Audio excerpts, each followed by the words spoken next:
And it's just a minute after 5. Hello, welcome to 505 on Class 91.3 FM. Coming up this evening, Minority in Parliament walks out of vetting of Supreme Court Justice nominees over non-publication of names in the standing orders. Because you are the majority, that we don't need any notice. The very things that you said when you were in opposition, they are no more relevant. And that under reset, you have set in place a new rule. Who should be the new president? We are sorry. We cannot be part of it. Tonight on 505, we explore all angles of the issues as we engage the experts as well as both the minority and majority side of the House. You want to stay with us? Also coming up this evening, Minister Designate for Local Government describes National Cathedral as a good project that was being badly executed.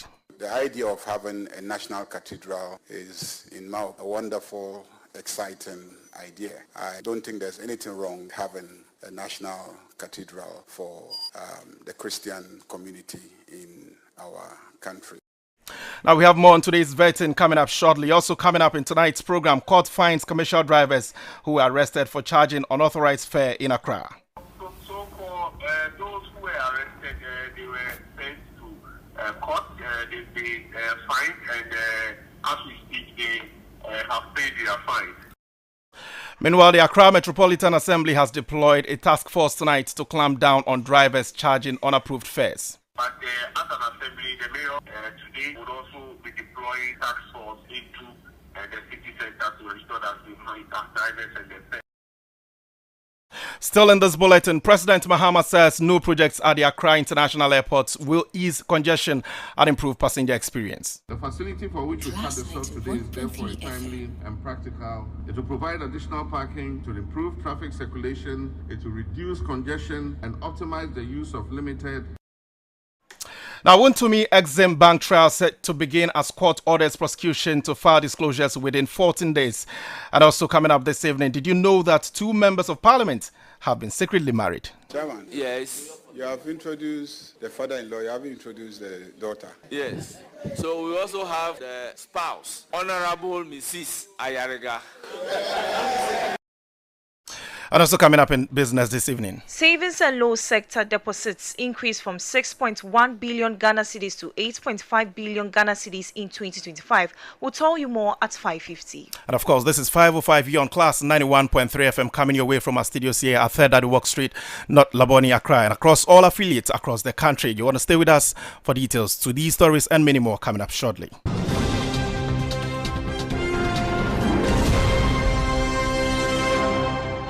My name is Charles Akrofi. You are reminded that you can send in your feeds and thoughts as far as all the issues that we share with you right here on the program is concerned via the WhatsApp console 0500,000 202. Alternatively, you can do that on Class 91.3 FM on Facebook, and definitely I would read them all out here for you. Let's settle for tonight's issues. Now, the minority in Parliament today walked out of the vetting of 3 nominees for appointment to the Supreme Court following objections to the non-publication of their names in the dailies. Now, the nominees are Justice Sophia Nasco Essa, a Justice of the Court of Appeal, Justice Edward Amwakwa-Santi, also a Court of Appeal Justice and former President of the ECOWAS Court of Justice, and private legal practitioner Anthony Forson Jr., a former President of the Ghana Bar Association.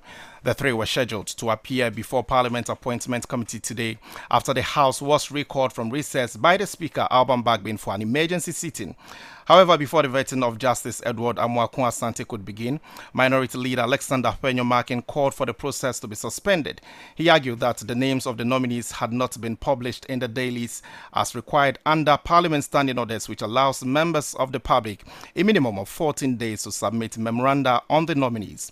The objection triggered heated exchanges between the Minority Leader, the Chairman of the Appointment Committee, Bernard Ahiafo, and members on the minority side. You want to take a listen to how events panned out today during the vetting of the 3 Supreme Court Justice nominees. We must be heard.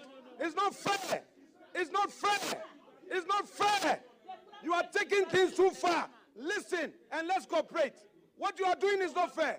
Cooperate and let's do the right thing. Let's do the right thing. Honorable Afenyo, please, Chairman, I beg you. I told the majority leader that he has a principle called jurikashi.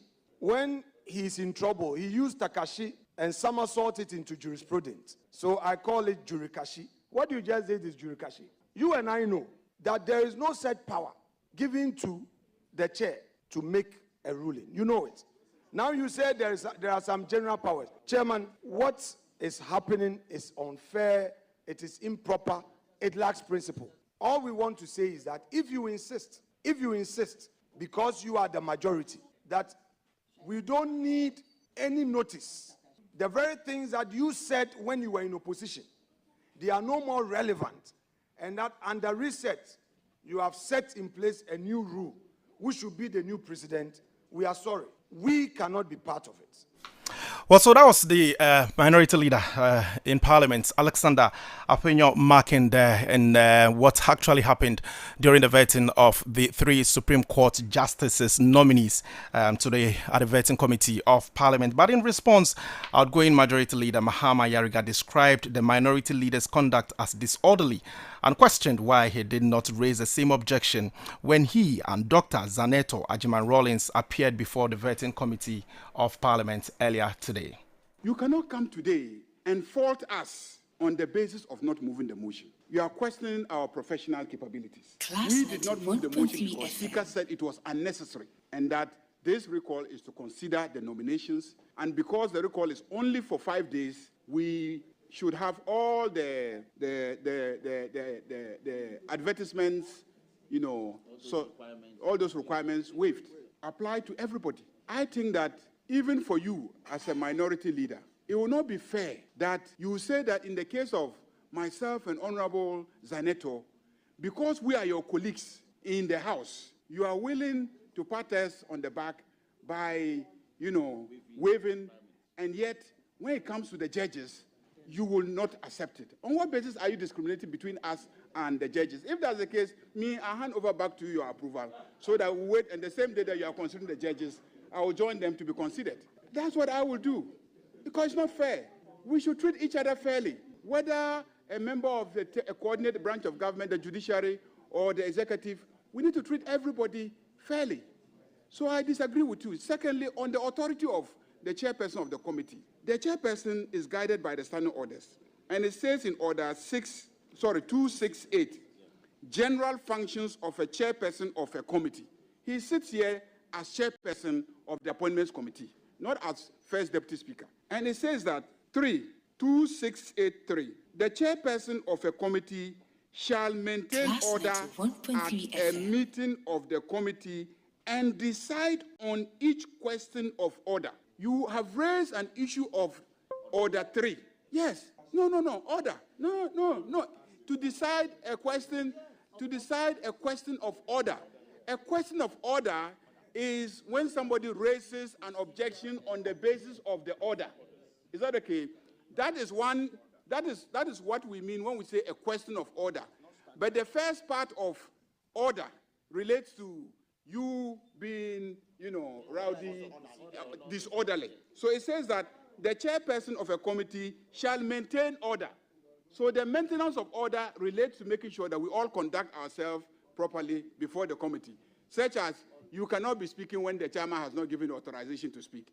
That is disorderly conduct. So that's the outgoing majority leader, Mahama Ayariga. There, let's get onto the phone lines now and speak with our parliamentary affairs reporter, Zita Okwan, for the latest on this development. And of course, at this point in time, you would want to ask yourself the question whether or not the vetting of the nominees really took off, or came off, I should say, and whether or not these nominees have been approved by the House. Zita Okwan is our parliamentary affairs correspondent. Zita, good evening. Thank you very much for your time with us on 505. Thank you very much, Charles. So what's the latest? 5 people appeared before the committee today.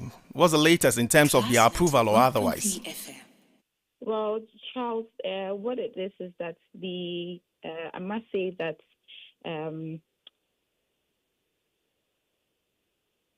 Hello, Zita, are you with me? Hello, Charles, can you hear me? Yes, I can. Go ahead for me. Okay, so what it is that the voting process for all the 3 Supreme Court nominees happened a short while ago without the minority. And now in parliamentary language, committee decisions are taken either by majority decision or by unanimous decision. And this, a unanimous decision, is when everyone agrees at the time of deciding. And so for all the three Supreme Court nominees, there was a unanimous decision by the committee. Now, also talking about a decision by majority, it could be that there are about 20, let's say about 20 people who are there, and 14 out of the 20 would agree that yes, the House should approve or the committee should approve them, while the remaining 6 may or would say no. Then you can say that by a majority of votes, they have decided. But in this particular case, you do not, or you cannot say that they have the minority. And so all the members on the majority side voted yes, which makes it that it's a unanimous decision by the committee. So this means, or this does not mean that this doesn't mean that automatically the House or the plenary would go ahead to approve them. It is one decision of the committee to approve them, and then it is another decision for the House in totality or the general plenary to consider them. So that is what we are expecting to see possibly by tomorrow, when the committee would present its report before the plenary for a decision. And so that's what is the latest from the vetting that happened earlier today, Charles. So we are joined also on the lines by Sami Obin. He is the Executive Director for Parliamentary Network Africa. Sami, I'll come to you shortly, but Zita, briefly before you take leave of us. So you had Alpenyo Markin, the minority leader, make the point that there wasn't even the movement, so to speak, or the moving of a motion on the floor of Parliament, which would warrant, the vetting of these nominees before the vetting committee. You are privy to some of these developments in the House. Tell us, was there a motion captured in the standing orders of the House which would have given way for the vetting of the nominees today? In the standing, I should say, the order paper. Okay, so Charles, for this being an emergency sitting or meeting from the Speaker of Parliament, earlier announced that because of some urgent business that needs to be looked at, especially from the statement he had received from the presidency. In resuming this week's sitting on Monday, the Speaker of Parliament, Alban Sumana Kingsford Bagbin, read out the statement from the presidency, and in that meeting or at the sitting, we had there wasn't any other paper like you used to have during normal sitting days, where you are privy to what exactly will happen. So immediately there was a business statement that was read on the floor of Parliament. That was read by the majority leader Mahama Ayariga. And in that meeting, you recall that the Speaker of Parliament explained why the majority leader Mahama Ayariga is still in position.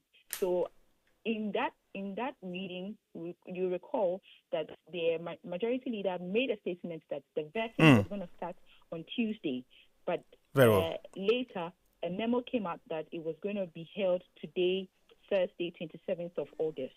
So in reading the business statement for the week, that's where the Speaker referred that all those nominees be appear before the appointments committee for the vetting to proceed. Now, the moment the Speaker had directed or had deferred these people or these nominees before the committee, that was it. It was not stated for a motion or advertising any other paper for the House.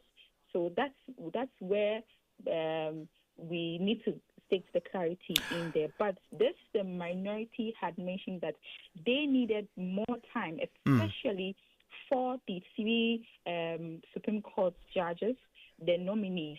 They stated that there should be ample time for these particular people to be looked at. Okay. Earlier in the day, they held a press conference and talked about the same thing. And that's how come even immediately after Dr. Zenato Ajiman Rollins was vetted, you could hear that the minority leader, Alexander Afenyo-Markin, stated the order standing order 1217 of the House, right, that it was not right for the House to proceed with vetting the Supreme Court judge nominees, looking at the time that it was announced that they were going to be vetted. right. Zita, thank you very much for your time. Let's get into the details of things and understand what really the standing orders of the House is says about some of these things. And we are joined also on the phone, as I told you earlier on, by the founding executive director for Parliamentary Network Africa, Sami Obin. Good evening, Sami. Thank you very much for your time with us on 505. So Alexander Afenyo-Markin has raised a number of concerns, but let's begin with the issue of publications, shall we? Because Parliament's rules provide, and just as we also heard, from our parliamentary affairs reporter, the rules provides for the publication of the names of nominees for a minimum 14 days to allow memoranda to be submitted. Question is, has the committee breached any of its own rules, or does the principle that Parliament is a master of its own procedure apply in this case? Thank you, Charles, and good evening to you and your listeners. So yes, the rules of Parliament requires publication in a media platform of nationwide circulation for people who are facing the appointment committee, so that individual members of the public, civil society, and all interested parties can put across the points that they may have through memoranda, petitions, etc. However, I do not know of a portion of the standing orders that specifies how much time, the length of time that this publication must take. If you look at Order 217-10,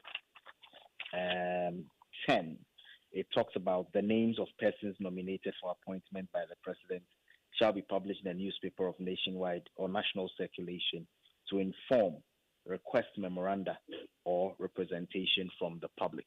And so what has been missing, and I think that's the bone of contention, is how long a time should this publication take? Of course, those of us who are sticklers of public participation in the work of Parliament believe that it should be as much time as possible to allow the public to be able to get involved. And obviously, a limited time frame for these publications is problematic. You know that at Parliamentary Network Africa, not only for this vetting, but we have lamented extensively about how bills that are brought to Parliament, which are supposed to be published for citizens, civil society, and interested parties to send in memoranda, having none of those for many of the bills that comes to Parliament. So it's great that this matter is coming up, and I think that Parliament should really be thinking through the extent to which it encourages public participation in the work that it does. Is it a thing of precedent that anytime a nominee is to appear before the vetting committee, a minimum number of days is actually given for the nominee's name to be to be made public or published in the dailies?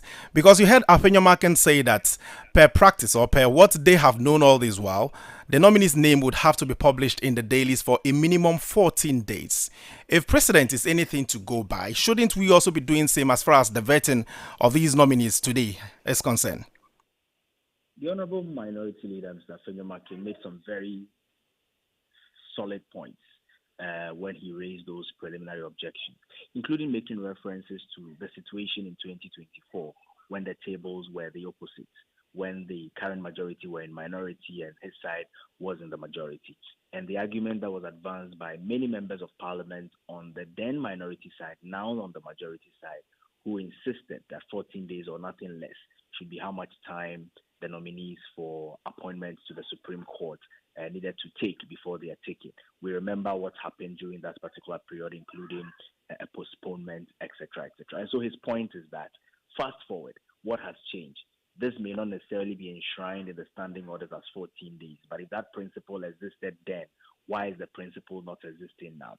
And I say it's a solid point being made on the basis of principle. Unfortunately, our political class, our members of Parliament, sometimes approbate and reprobate in such a manner that they move away from some of these time-tested principles when it suits them in a way that makes justifying their stance on some of these matters sometimes untenable.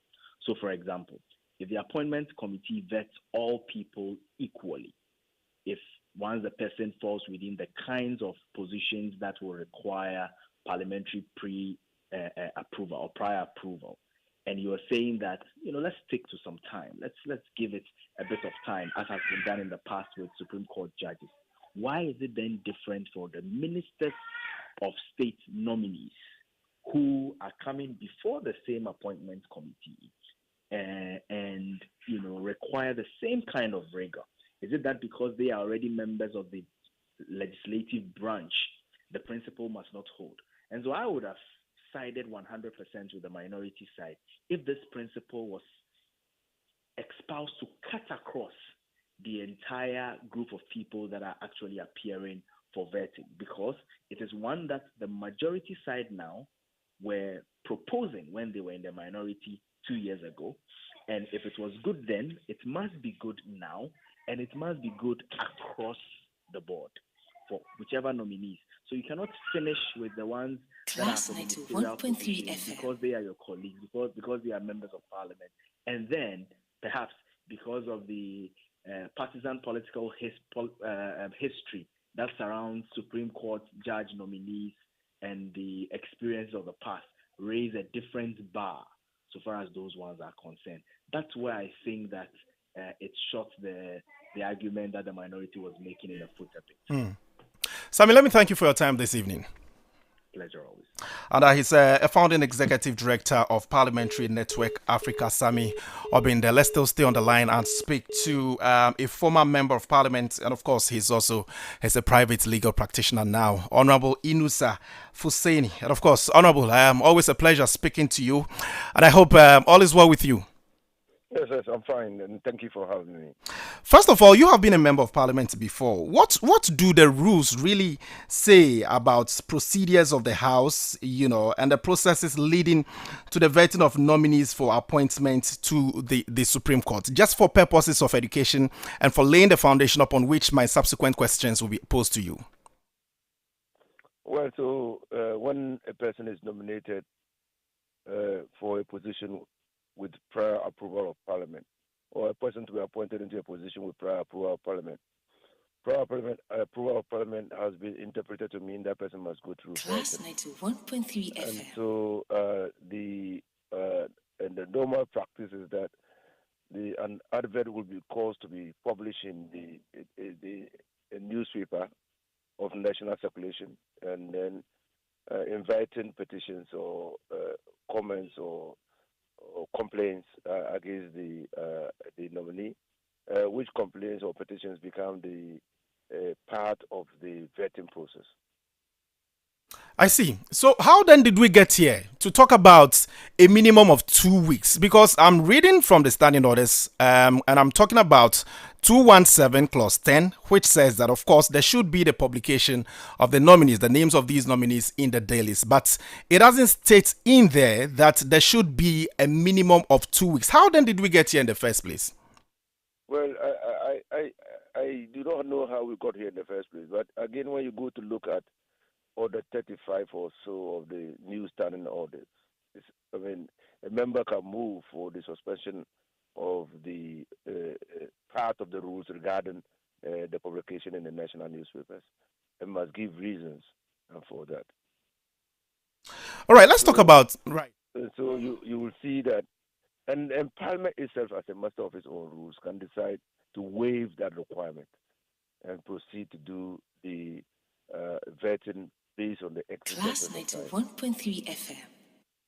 Let's talk about one of the big issues that happened today. And of course, the outgoing majority leader, Mahama Yariga, questioned why Afenyo Makin did not raise the same issue or the same objection when it was his turn to be vetted and the turn of Dr. Zaneto Ajiman Rawlings. So to what extent could his position First of all, I want to find out for you, what do you make of the position of the minority leader, and to what extent could this position be viewed through the lenses of Article 70, which is the principle of non-discrimination, and of course also as alluded to by the outgoing majority leader? You see, it came to me as a surprise that having sat through the vetting process and participated actively in the vetting of his colleagues, Mama Yerga and Zanato Rollins, for approval to their various positions that they have been nominated to occupy. The minority leader then sought to oppose the vetting of the Supreme Court judges. And that brought him squarely within Article 17 of the Constitution, that is avoidance of discrimination. You cannot discriminate or treat people differently based on status, occupation, and all those things, economic conditions and that. And the gender. And then these people, the members of parliament, were vetted strictly based on status. I mean, because they were members of parliament. And you can use that as a basis to exclude another group of people whose status is different from that of parliament. And so you'll be caught squarely by Article 17, discriminating on the basis of status. I see. Honorable, let me thank you for your time this evening. And as always a pleasure speaking to you. So that's Inus of Husseini. He's a private legal practitioner and also a former member of parliament for Tamale Central. This is 505. You're on Class 91.3 FM.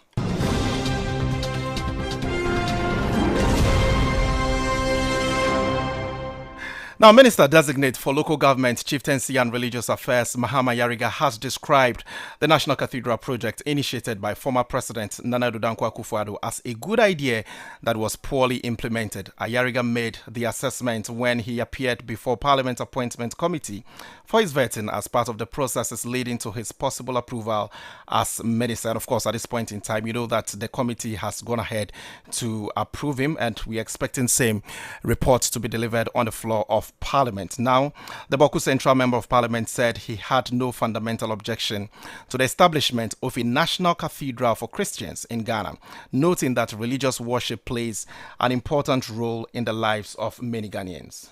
The idea of having a national cathedral is, in my opinion, a wonderful, exciting idea. I don't think there's anything wrong with having a national cathedral for the Christian community in our country.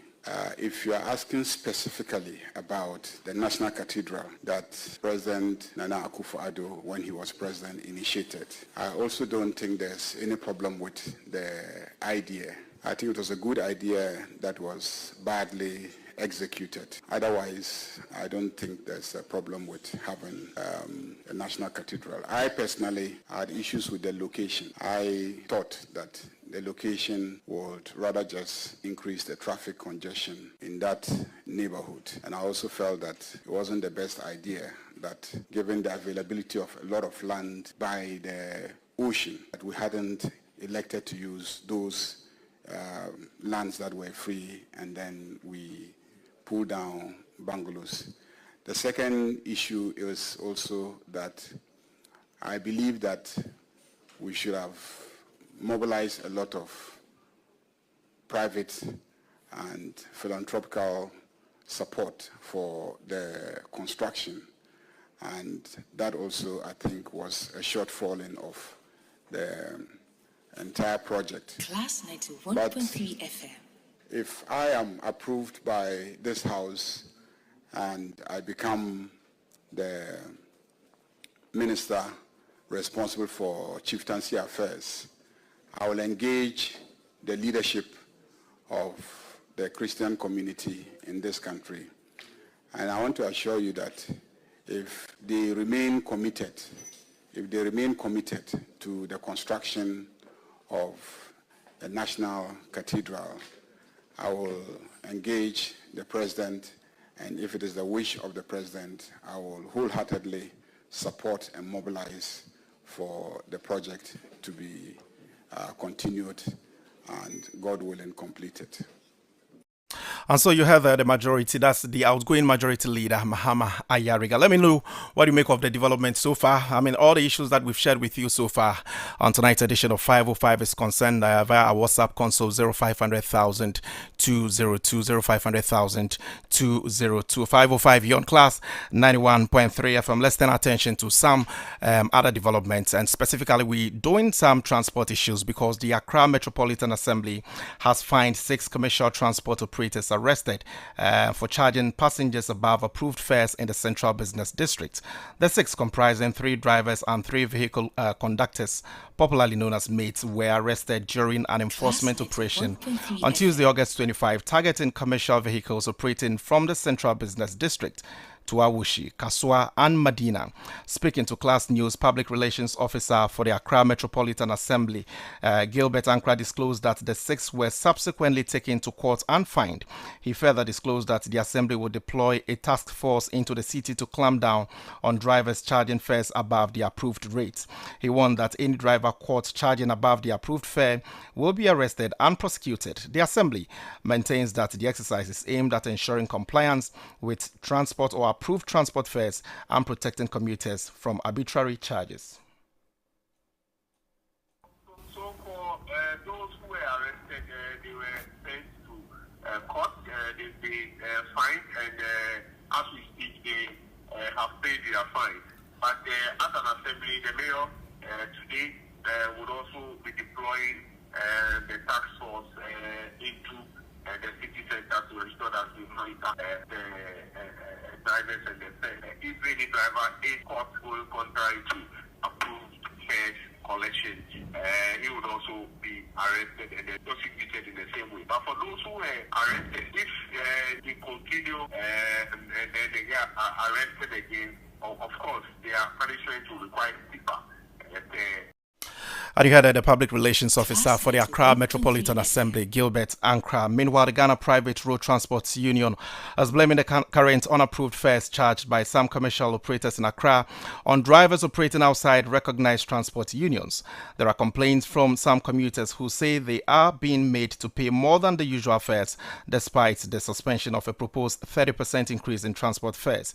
Speaking to Class News, Deputy Communications Director for the Ghana Private Road Transport Union, Samuel Amwa, said the union has not issued any directive authorizing a fare increment. He said GPRTU drivers who are found charging unapproved fares are being directed to reverse the charges and could face sanctions. We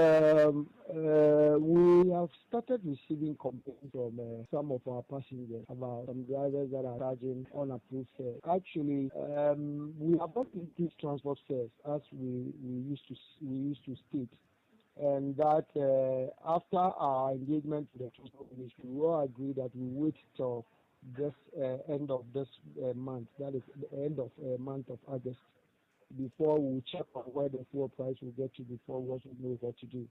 But then when the complaints started coming, we also did follow-up to check on, to see if where the problem is actually coming from. We find out that some of the drivers are not with any of the unions, but those that are with us, we do send a signal to them for them to reverse, that fare that they are taking from passengers. It's quite difficult now because, it's not all the drivers that are falling under GPRT. There are also some that don't even fall under any of the unions. They are floating drivers. But still, we are still working on it. And the police are also assisting us on those that don't belong to any of the unions. So that is what we are working on now. There has never been any official communique. The communique that came out, that was on the 5th of August. The communique was signed by the General Secretary of GPRT, that's Mr. Godfrey Abu, and then the General Secretary of GRTCC. They signed that communique asking drivers not to increase transport fares, and that we inform all our members that the proposed 30% increment has been reversed or has been suspended. That is the communique that came out. But after that, there has not been any communique asking drivers to increase transport fares. So if a driver has increased a transport fare, then it means that the driver is doing that, by his own authority or power. But the GPRTU has never come out with any increment. Yes, those drivers that fall under the GPR2, when we receive an information and we find out that this is what they are doing, we call, we ask them to revert, and at the same time we have internal sanctions, to them. But those that don't fall under, most especially the floating drivers, is the police that normally help us by, sanctioning them. So you heard Samuel Amwa. He is the Deputy Communications Director for the Ghana Private Road Transport Union. We had earlier scheduled to speak to the Accra Metropolitan Assembly for some more and further better particulars on this very development. But unfortunately, all calls placed to the Assembly have proven futile. But let's get onto the phone lines now. And then also, straight to the Ashanti region, where we check the latest on unapproved transport fares in Kumasi, whether drivers are still charging above the approved rate and the fate of those previously arrested. Joining us on the phone is Randy Wilson. He's the head of transport department at the Kumasi Metropolitan Assembly. Mr. Wilson, good evening. Thank you very much for your time with us on 505. Good evening, sir. So we've seen a crackdown in the capital, Greater Accra, by the Accra Metropolitan Assembly in terms of those who are charging, beyond what has been accepted. In Kumasi, I should say, or the Ashanti region, early on when we spoke to KMA, you made the point to us that indeed the KMA is also on a similar agenda. What is the latest in that part of the country in terms of drivers, commercial drivers who are charging beyond what has been approved, and what is there to know from the KMA? Well, thank you. 1.3 FM. Good evening once again. Sorry, I got distracted a little by traffic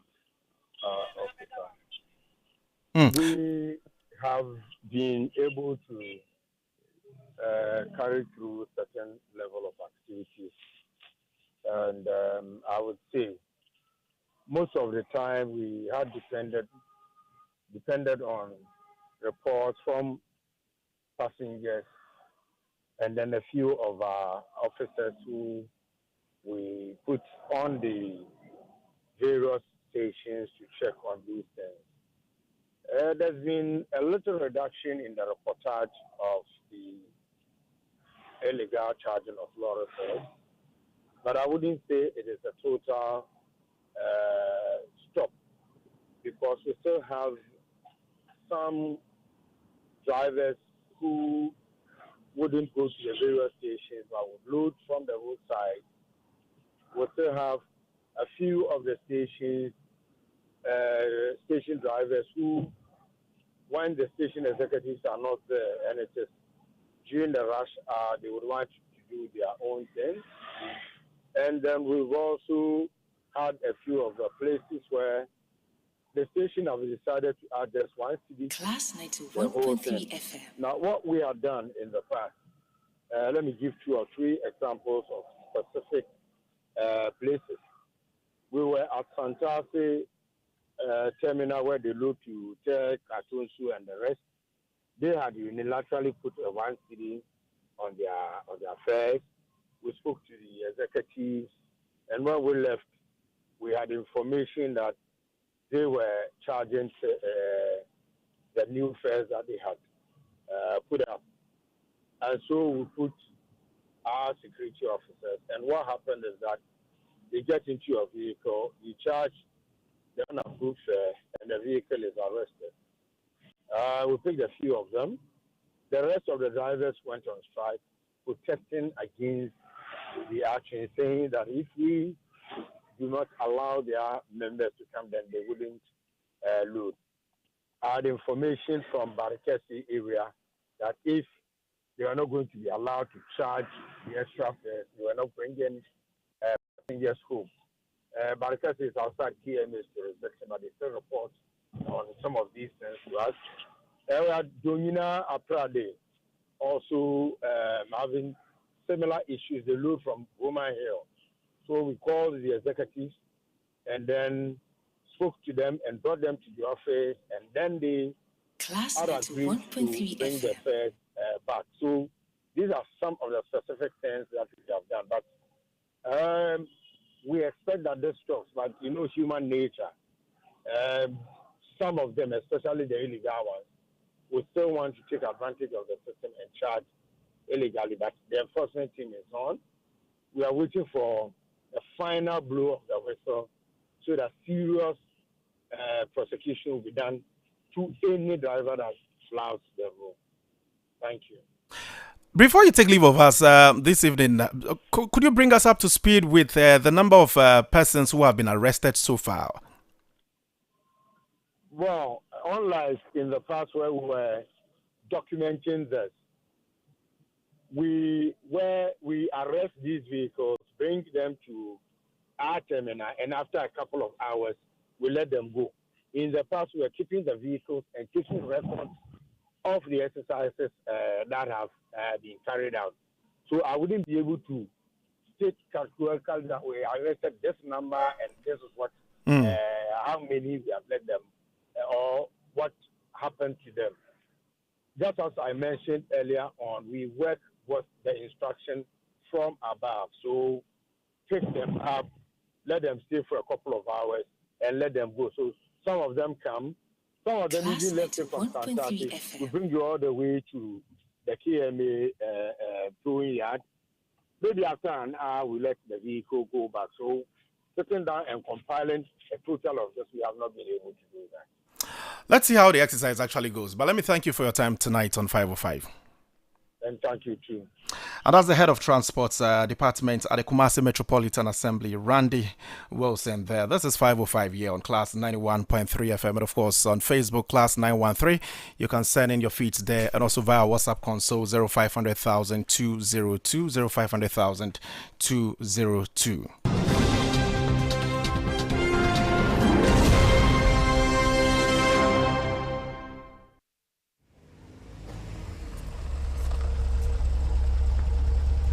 Driver, can I send Momo to your personal number? Oh, sister, Debio, just scan my GHQR code or send to my merchant ID. Oh, okay.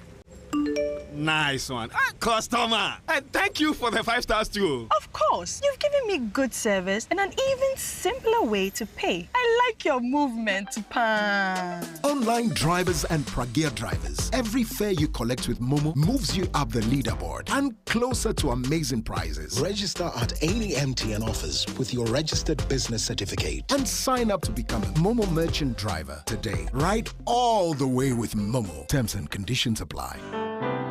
Class 91.3 FM.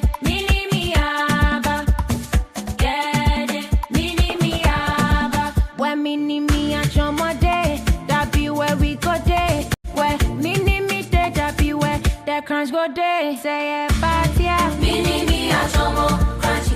Chilling with friends, mini me a choma tasty. Take chuck your hunger, mini me a choma.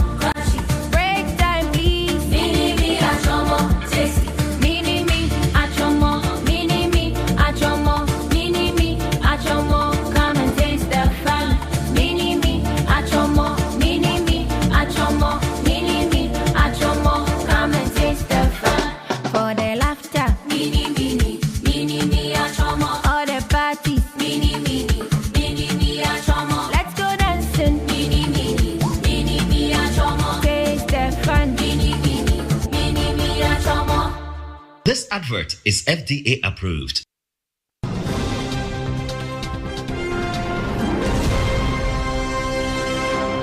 And welcome back to the program. This is 505 here on Class 91.3 FM. My name is Charles Akrofi. Let me know what you think as far as all the issues that we've shared with you are concerned. 0500,000 202. And quite a number of you have already sent in your messages. I'm going to take the time to read them all out for you. But before then, though, President John Mahama says new infrastructural developments at the Accra International Airport will ease congestion, improve traffic circulation, and make movement around the airport more convenient for passengers.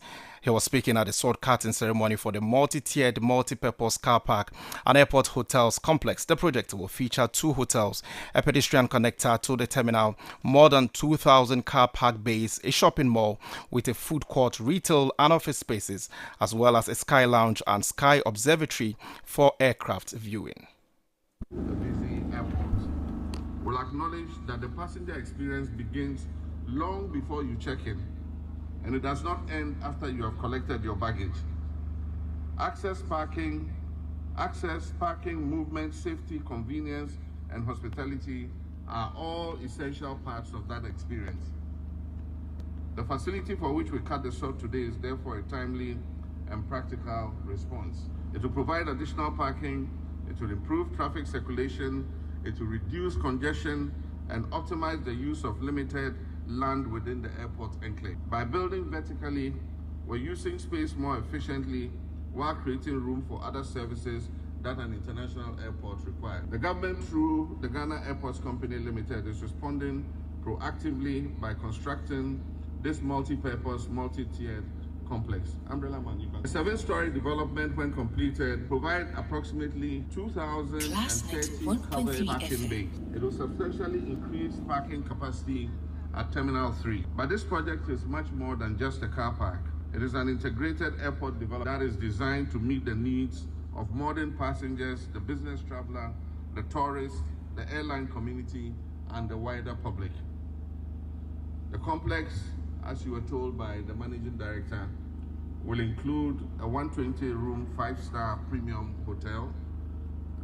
That is for the rich people. And for us ordinary people, there'll be a 250-room, 3-star hotel that is more affordable for us. Now, President Mahama also says he's pleased that the Ghana Airports Company Limited, the Civil Aviation Authority, and other institutions operating at the airport are taking a tough stance against soliciting and begging visitors for tips. He said such practices reflect very badly on Ghana. Discipline and hospitality across the aviation value chain. I'm happy that the Ghana Airport Company Limited and the Civil Aviation Limited and other institutions working at the airport are taking a tough stance against soliciting and begging visitors for tips. It reflects very badly on our country. Ladies and gentlemen, the government is equally committed to improving air connectivity across the country. We're not only improving the Accra International Airport, we're improving aviation across our country. During my recent visit to the Upper East region, I inspected the site earmarked for the development of the new Bolgatanga Airport. And I'm pleased to announce that preparations are well advanced to start construction of that airport. We're also going through the procurement processes for new regional airports in Wa in the Upper West region and in Swatre near Sunyani in the Bono region. And that was President John Dramani Mahama. Let's turn our attention to some other issues to do with the court now. And the Accra High Court has directed the prosecution to file its disclosures within 14 days, paving the way for a case management conference and the commencement of trial involving former MPP Ashanti Regional Chairman Bernard Entwi Bosiakun, popularly known as Chairman Wuntumi, and 2 others. The directive was issued by Justice Halima Basit after she noted that the 30-day period granted for the parties to conclude plea bargaining negotiations had elapsed without an agreement. Despite efforts by both the prosecution and the defense, the parties have been unable to reach a conclusion on the proposed plea bargain. With the negotiations now expired, the court has ordered the prosecution to proceed with its disclosures within 14 days. The case will subsequently move to a case management conference before trial begins, and Chairman Wuntumi and 2 other accused persons are facing charges in connection with an alleged 14 million Ghana cedis loan obtained from the Export-Import Bank of Ghana, that's Exim Bank, for a farming project. Let's get onto the phone lines now and engage our court correspondent, Mami Abba Brio, for more on this development. Abba, good evening. Thank you very much for your time. Unfortunately, we are unable to get through to Abba, and as and when we get there, definitely we'll put matters into perspective. This is 505 here on Class 91.3 FM all across the world, classfmonline.com, on Facebook, Class 91.3 FM, and of course, time for me to read your messages that you've sent to me so far right here via the WhatsApp console 0500,000 202 0500,000 202. But let me bring you my last story before I read those messages. And did you know that members of parliament have been secretly married for some time now? Yes, and that's what I'm telling you this evening. Because Majority Leader and Member of Parliament for Bawku Central, Mahama Yariga, has today confirmed his marriage to his colleague MP for Sunyani West, Millicent Amankwa-Yeboah, during his vetting as Minister Designate for Local Government, Chieftaincy and Religious Affairs at Parliament today. So the disclosure has sparked a wide conversation, especially on social media. Listen to this report.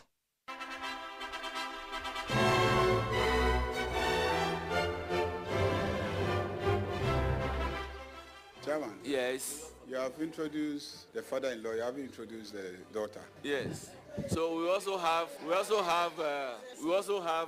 the mayor of Tema Class in our 91.3 midst. FM. Now we have the spouse, Honorable Mrs. Ayariga, formerly known as Honorable Millicent Yeboah Amankwa, Member of Parliament here in our midst, beautifully seated behind the nominee, indicative of the fact that behind every successful man stands a woman. Parliamentary love, shock in town, the talk in town. Love brewed in Parliament as Majority Leader Mahama Ayariga confirms marriage to Sunyani West MP. What we all thought was a normal vetting turned out to be a love story. Majority Leader and Member of Parliament for Boku Central, Mahama Ayariga has sparked massive reactions on social media after publicly confirming his marriage to his colleague, Member of Parliament for Sunyani West, Millicent Amankwa Yeboah. The confirmation happened in dramatic way during his vetting on Thursday, August 27, 2026, as Minister Designate for Local Government, Chieftaincy and Religious Affairs. Ayariga, born on May 12, 1974 in Boko in the Upper East region. Mahama Ayariga is 52 years old. He is one of the longest serving MPs in the Fourth Republic. He is a lawyer by profession with an LLB from the University of Ghana, Legon, Class and an 91.3 LLM from FM. Harvard School of Law. Politically,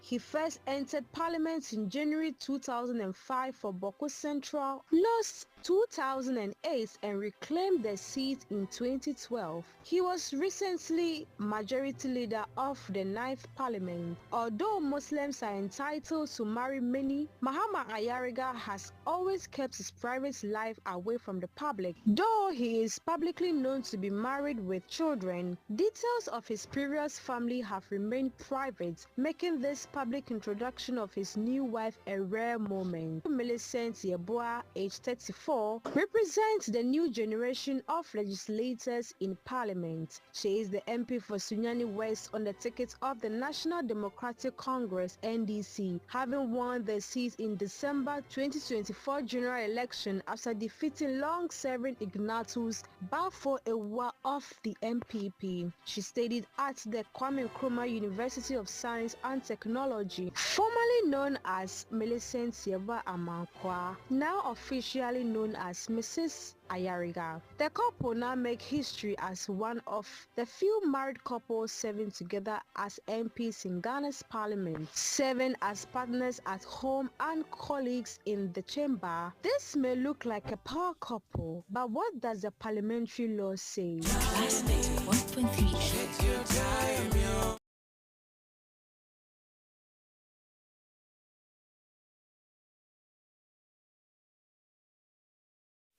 So that was a report put together by my colleague Esther Mesiham Baba. They're talking about love brewed in Parliament. What do you make of the development? And that brings to mind the likes of Dafia Roxin and Ibi Bright, the story that actually broke, or what have you. But let me hear you. Let me hear from you on what you make of the issues via the WhatsApp console 0500,000 202. Right about now, it's time to bring you the latest in the world of business, and Veronica Amade is right here.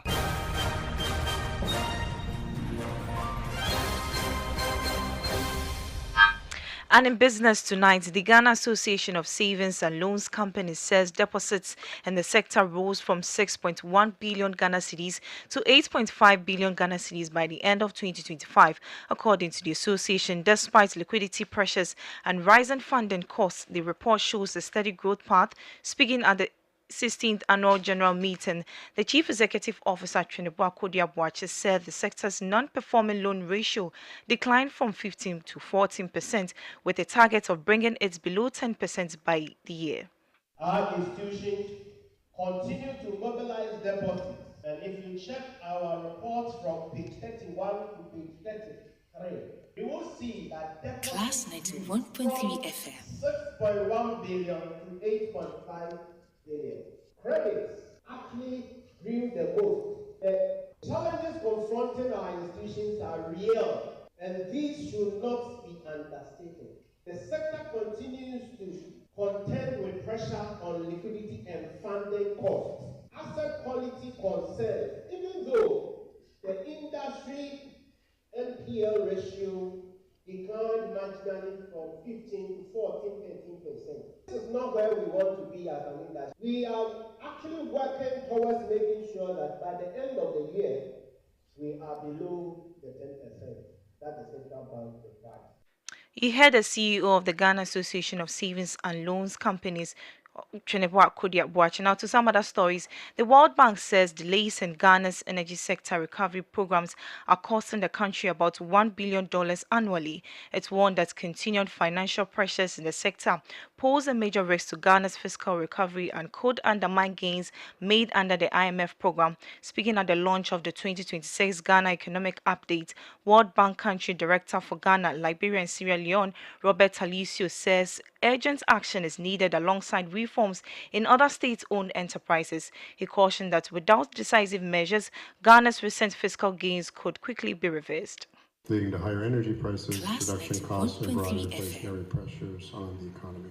Ghana's heavy export concentration in gold and cocoa leaves the country vulnerable to adverse price shifts that could rapidly reverse the external gains and pressure the exchange rate, inflation, and public finances. Domestically, SOE pressures in the energy and agricultural sectors remain acute.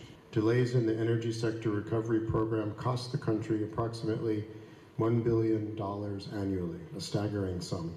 And COCOBA's financial and operational inefficiencies are taking a toll on farmers and the public's finances. You heard the World Bank Country Director for Ghana and Liberia and Sierra Leone, Robert Taliso. Now, on the international front, the IMF has approved a new 2-year, $11.80 billion US dollars flexible credit line for Chile, reinforcing the country's standing as one of the emerging markets with sufficiently strong institutions and macroeconomic policy frameworks to qualify to access to IMF financing without the traditional program conditions attached to most fund-supported arrangements. Chile has indicated that it intends to treat the facility as precautionary, meaning the authorities do not currently plan to draw on the resources unless severe external shocks materialize. Unlike conventional IMF programs, the flexible credit line is designed for countries with very strong economic fundamentals, policy frameworks, and sustained records of sound macroeconomic management. And that is for Class Business News. Back to you, Charles. Thank you very much, Veronica Amade, bringing us all the action and the latest in the world of business. And of course, just about time for me to wrap up tonight's edition of 505. And let me read some of your messages, a lot of them actually. Let me read some of them. But before then, Veronica, let me ask you, what do you make of the development in Parliament? We didn't know. Today we know. That's Mahama Yariga and the lady, what's her name? Millicent.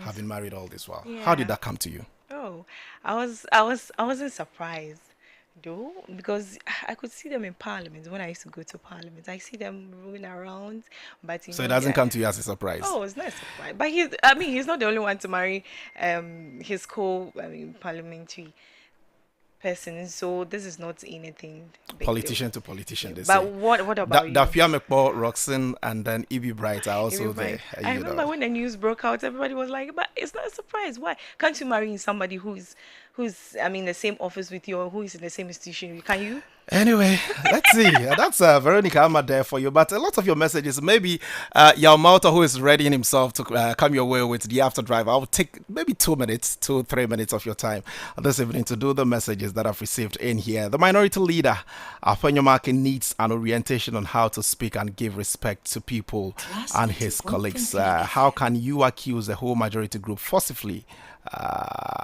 as unprincipled? It's unbecoming of him, and Speaker Bagman has to help him. Watercar with that message from Tema. Okay, good evening. I'm Eben from Kwabinya. All the objections raised by the minority leader genuine. I would have loved they stayed and asked questions from the nominees. I was disappointed they walked out from the vetting committee. Okay. Hi, Charles, to the MPP and its Honorable Afenyo. what have they not forced on Ghanaians? An e-levy, nothing will tend to work for them. It's time they know that they don't matter, even the shout, or even if he shouts for Jesus to hear him from heavens as blind Bartimaeus. For our transport owners and trotro drivers, they can do their MPP politics to create disaffection for the NDC government, but it won't work. The law will deal with them. Francis from Accra with that message.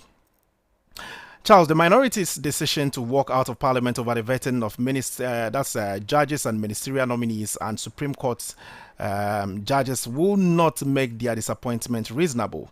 Mahama Yariga view on the National Cathedral are views by him alone and not the views of government. Efo Komla, Clapert, Stone City, Mayor, Ho Central Constituency, and you say that Accra Metropolitan Assembly arrest of recalcitrant drivers who charged unreasonable fares from passengers and commuters should be punished and put behind bars. And it's coming from Efo Komla, Clapper, Stone City, Mayor, Ho Central Constituency. Okay, this one here says that it's a good idea, the National Cathedral to be built, but surprisingly, Christians themselves fought against it. May God have mercy on them. Mark from Accra, Newtown, with that message. Hi, good evening, Charles. Okay, so you say majority, that's the minority leader. He is not helping democracy to grow in Ghana. It seems he has a personal problem with anyone appointed. Mula Umar with that message from Tema Bunkatamanso. And maybe the last message before I take leave of you this evening. It says that, please, why is Honorable Appeño so bitter? Someone should sit him down and talk to him. We need some respect. His children are also watching. Mary inside Ho, good evening. And those are some of the messages that I received so far. As far as the issues that I shared with you right here on this platform is concerned, it's one of the day's big issues with some expert analysis right here on your favorite dial, Class 91.3 FM. And I hope I served you right. I sat in for your host, your regular host, Kwame Otri Jr. My name is Charles Akrofi. God willing, tomorrow we're going to be here with another edition of 505 at exactly 5 p.m. You just want to make a date. You want to stick and stay right here with us on Class 91.3 FM because we've got lots and lots of goodies coming your way. Up next is going to be Yao Mauto. I call him Efo Mauto. The Airway Brotherhood doesn't speak away. But he's here to serve you right. With the After Drive right here on Class 91.3 FM. It's a pleasure. Have a good evening.